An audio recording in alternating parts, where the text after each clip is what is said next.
Hey guys, how's it going? Hope you're doing well. My name is Crown, and today I'm going to read you some very interesting stories that I hope that you're gonna love. And now, without further ado, let's go!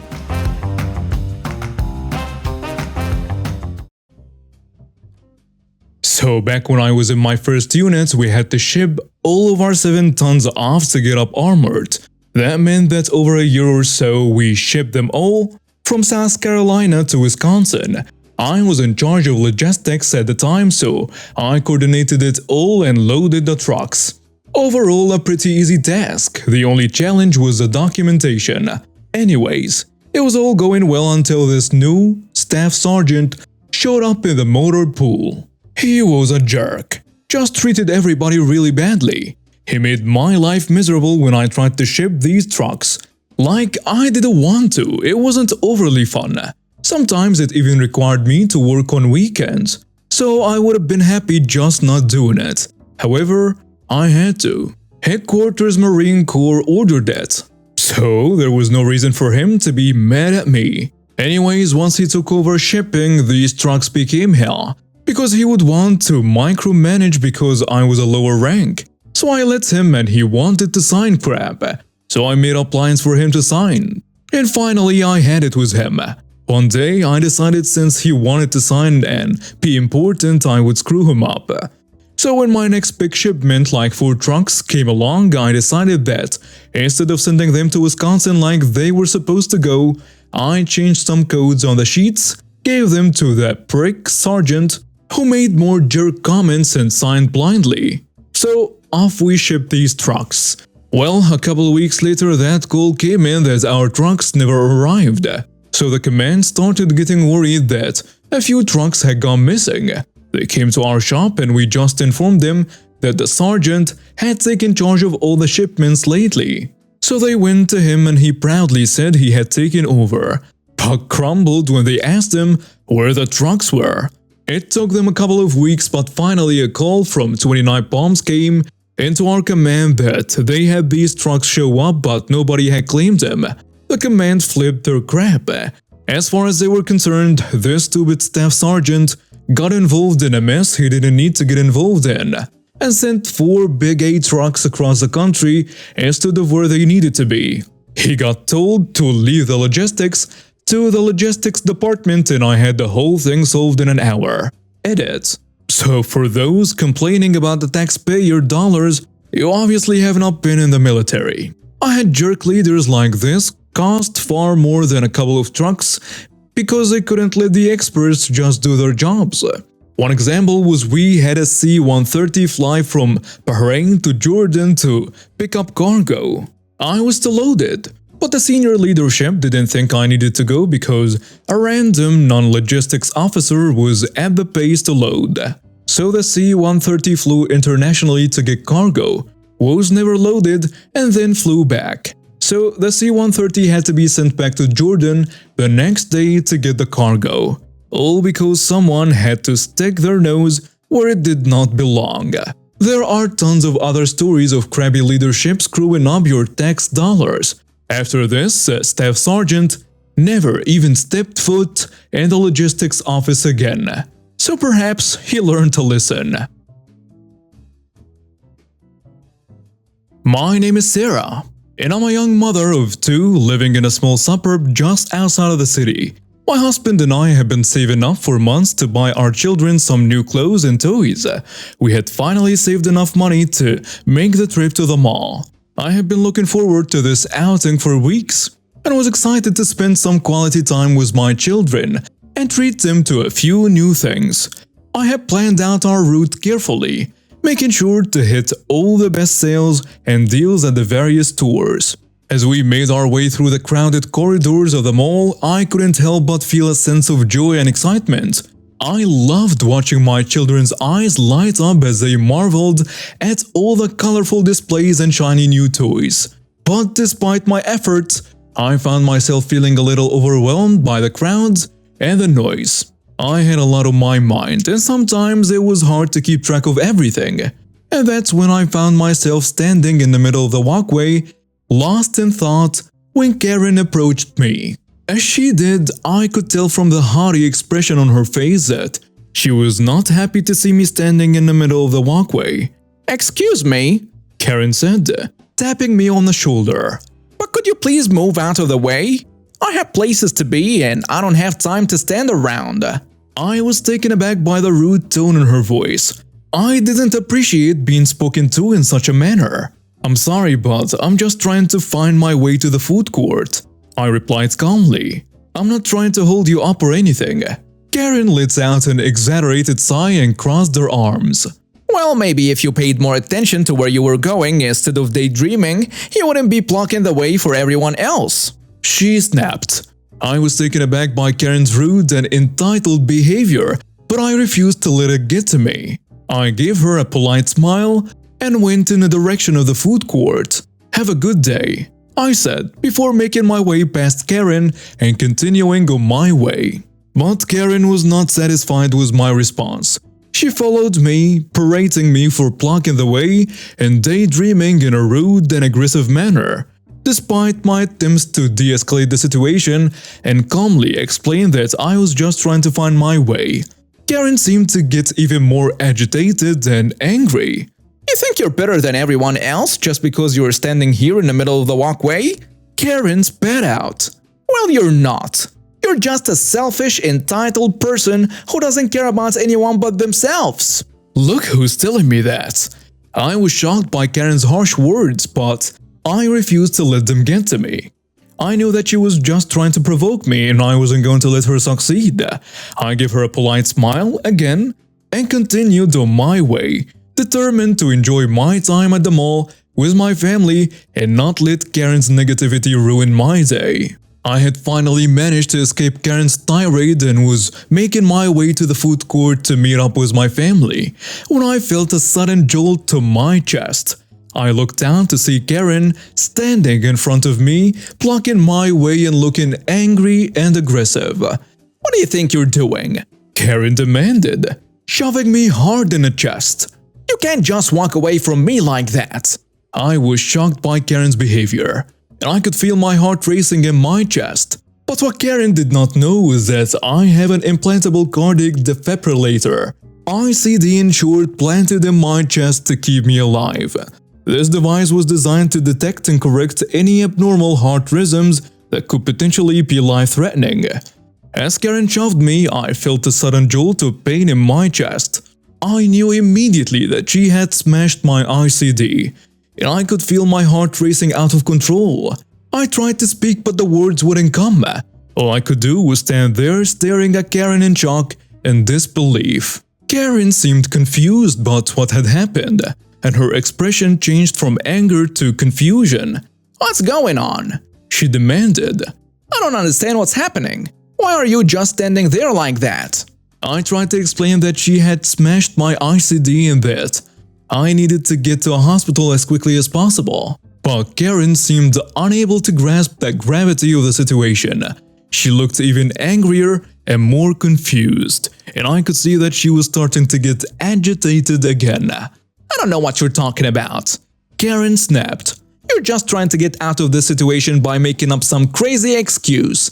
I am not letting you walk away from me until you explain yourself." I was terrified and frustrated by Karen's refusal to understand what was happening. My heart was racing out of control and I knew that I had to get help as quickly as possible before it was too late. But Karen seemed determined to keep me there, no matter what. I knew that I had to do something drastic to get away from Karen and get the help I needed. So I started screaming for help, hoping that someone would hear me and come to my aid. "Help!" I shouted as loud as I could. "Someone please call the security guards and an ambulance. I need help." To my relief, I saw several people turning to look at me in surprise and concern. I could see them pulling out their phones and starting to dial for help. Karen, on the other hand, seemed to be losing control of herself. She was getting ignored by everyone, and it was clear that she was starting to panic. "What are you doing?" Karen demanded, trying to grab hold of me. "This is all just an act. You're just trying to get attention. You're not really sick." But I was beyond caring about what Karen thought or said. All I cared about was getting the help I needed.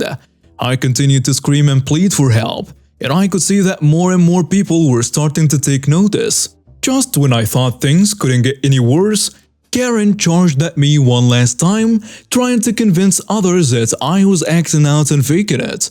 But before she could reach me, my husband appeared out of nowhere and shoved Karen to the floor. He gently picked me up and started walking towards the nearest security booth, determined to get me the help I needed.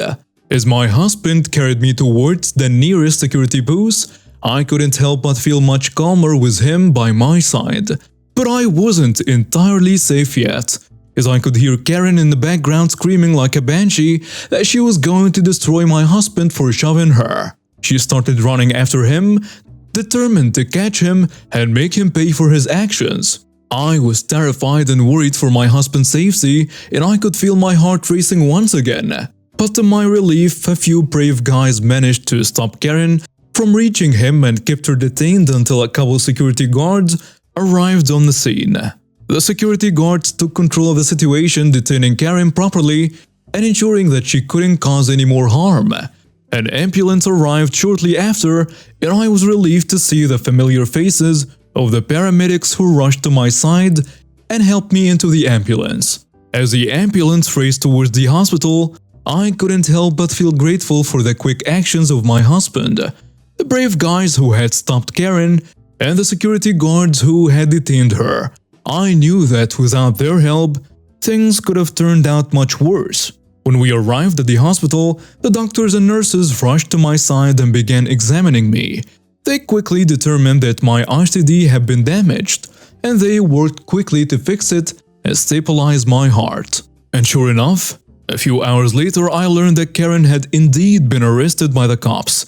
They had pulled out the CCTV footage and taken statements from others, and that Karen ended up resisting arrest and forced the cops to use force in cuffing her. Later, as I recovered from my ordeal in the hospital, I couldn't help but wonder what would happen to Karen. I knew that she had been arrested and charged with assault and destruction of private property, and I hoped that she would receive a stiff sentence for her actions. Update: a few weeks later after the incident, I learned that Karen had indeed been sentenced to prison for her crimes. The judge took into consideration the fact that Karen had assaulted a sick person like myself and destroyed my private medical device, putting my life at risk in the process.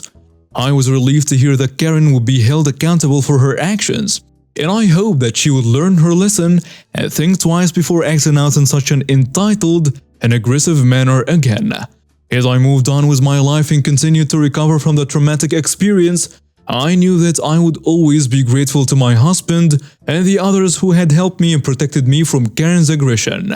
I knew that without their quick thinking and bravery, things could have turned out much worse. And I knew that I would always be thankful for the justice that had been served in this case. So I live in a small town, like really small. The kind of town where everyone knows everyone. In the main part of town, where the schools and shops and restaurants are, there is a convenience store that's owned by this lovely Asian couple. Will be important later on. They recently sold a lottery ticket that won $1 million. Because of this, a lot of people stopped buying their tickets at our local grocery store since there weren't a lot of people winning anything, and started going to that store instead, including my mom. I personally don't buy lottery tickets, mainly because I don't have money, but it also isn't something I personally find interesting. I bought one when I turned 18 just for the satisfaction of being able to, since I still can't drink or smoke for another year or so. Not legally anyway. But that's about it. However, whenever my mom goes to the convenience store to buy her lottery tickets, I'll come with her because she'll buy me a bag of chips or Pop-Tarts or something like that, because she's a great mom, and I'm continuing to be a leash for as long as I can until I go off to college. So it's a normal lottery day. Dinner is done, and I'm already hearing the call of Pop-Tarty goodness from all the way in town. And we head out. We get there, get our stuff, and head to the counter. There is one guy ahead of us, so we keep ourselves 6 feet away and wait for him to finish up. Now this dude has 3 small boxes absolutely filled to the brim with lottery tickets. The kind where the person at the counter scans them and 90% of the time, you hear that annoying jingle that plays for way too long followed by an automated winner coming from the machine. And it turns out to just be another free play or whatever it's called. My lottery knowledge is not exactly extensive. So after we've been waiting for what feels like forever, enough solved the Venipede infestation in Pokemon Go that the store had. Still have yet to be thanked for that, by the way. He's done with all his lottery tickets, and I think all he got from all of them was like 40 bucks. I'm not sure, I just know that it wasn't a lot. How did I know it wasn't a lot? Because this guy was enraged. What the heck? That's all I get? The entitled douchebag asked. The female owner answers him, "Lottery not always wins. Just have to play again. English isn't her first language." Normally, I'd rephrase, but I decided not to because of the disgusting ways he speaks to them regarding it. Can you speak proper English? I spent my entire paycheck on these things. I say, that sounds like a you problem, bud. Shut up! I'm sure you're wondering why my mom didn't step in to defend me here. She's on my side and would have backed me up if I needed it, but we sort of have a mutual understanding that we can handle ourselves. The female owner tells him, "No yell here. You have to leave." Shut up, you witch! You're supposed to be good at math. More tickets equals more money. I say again, I'm willing to bet you didn't do too well in math class. Then mom says to me, "Well, at least now we know you aren't the worst mathematician in town. Though with a bet like that you probably win more money than he just did." It's at this point the male owner comes out to handle things since he wouldn't leave. So does this one speak better English? He did, but he still has an accent. The male owner asks, "So, what is the problem?" And the entitled douche starts talking like him now. I tell you what is the problem. Your stupid wife no give me enough money. Dude, you bought a crapload of lottery tickets and didn't win. Just go home and scrounge for coins under your couch cushions so you can pay your bills and move on with your undoubtedly sad life. The entitled douchebag doesn't say anything. He just gets up in my face and starts breathing really heavily, like he's about to swing on me. I was already nervous because of the whole virus thing, and even though we both had masks on, getting close to a guy who certainly didn't seem to be doing too well hygienically didn't seem like the best type of social distancing. But he was a pretty big guy and I am a twig who spends his spare time on Reddit. I go for runs every morning, but that's it. I knew for sure I wasn't going to be able to take this guy in a fight. And even though my mom would have backed me up if it escalated that far, he probably still would have won. But the owner stepped in to help me too. "If you don't get out, I'm going to call the police," he tells him. He left but slowly, making really messed up comments and mocking him like, "Oh, so scared, call the police," and really horrible stuff like that. We all talked and laughed about it when he was gone and paid for our stuff. But they let me get an extra box of Pop-Tarts for the price of one. My mom's lottery tickets are the ones you can scan online. And when we got home from the store, she scanned hers and won 20 bucks, which we both laughed hard about and confused the hell out of my brother and grandma. But that's about it. I will update this post if I find out anything new. But I wouldn't be surprised if the guy got shunned by the rest of our town for the way he acted. It's happened before, but we're usually kind of, if you apologize we'll let bygones be bygones town, which is to be expected.